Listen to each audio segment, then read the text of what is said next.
At this point, you may be asking, why do I, as a classroom teacher, need to address mental health? Let's take a look at what some grade 6 students have to say about what causes stress in their world.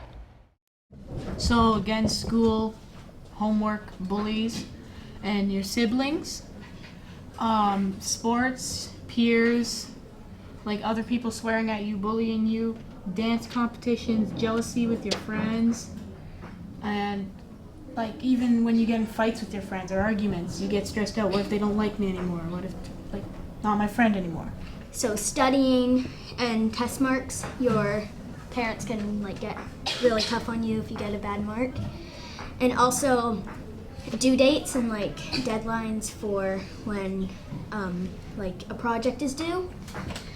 Also social media if there's cyberbullying going on, and your career. Our group also decided on school because for tests and homework and am I gonna get it done in time. Also sports, because like say for dance you can't get a move and then you get really stressed out over that. And also if you get an injury, you don't know how long it'll take for you to recover. Also sicknesses, like if you're sick or if someone else is sick and you don't want to like catch their cold or whatever their sickness is. And fights with your friends because like what Ryan said, like are they liking me anymore? Are we still going to be friends? And also quick decisions because you don't know if you're going to make the right one. Now let's see what these students have to say about the term mental health.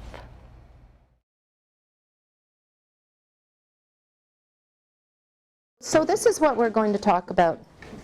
In mental health, I'd like you to think that an alien has come to visit you from Mars.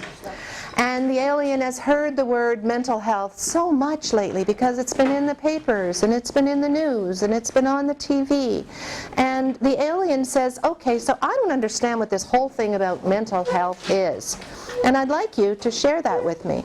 So I want you to be thinking about, in your groups, what you think a definition would be for mental health.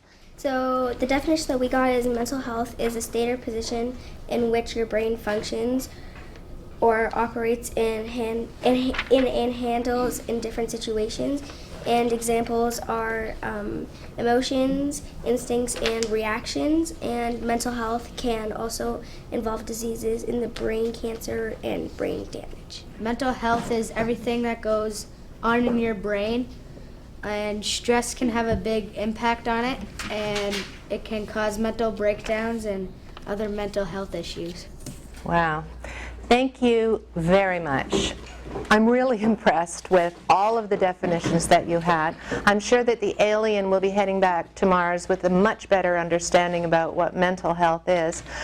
What I really liked was many of you made a connection between what happens in the mind and what happens in the body, and I think that that's really important. You know, we don't have any trouble talking about when we're feeling physically ill. You know, if we have a headache or we have a stomach ache or we're just not feeling well, we can talk about that easily. Sometimes it's more difficult for us to talk about what's going on in our mind. So it's important for us to start talking about that and to start putting labels and names on the feelings that we have that are going on in our head that ultimately affect our body, our mind, and our spirit, or the way that we live and the way that we are. Interestingly, the World Health Organization defines positive mental health as a state of well-being in which every individual realizes his or her own potential, can cope with the normal stresses of life, can work productively and fruitfully, and is able to make a contribution to his or her community. Research also reminds us that health is a state of complete physical, mental, social, and spiritual wellness, and not just the absence of disease or infirmity.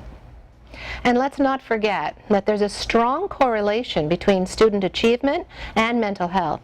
In fact, child psychologist Dr. Patrick Carney relates, the link between mental health and student achievement is really interesting.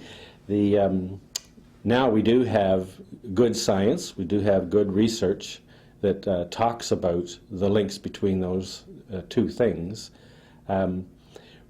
and that is summarized. You can go on a website, the CASEL website, CASEL. It's a collaborative for looking at social emotional learning, and on that website they talk about the evidence that when you teach self-regulation skills and social emotional skills, that students have better health and better achievement both at the same time.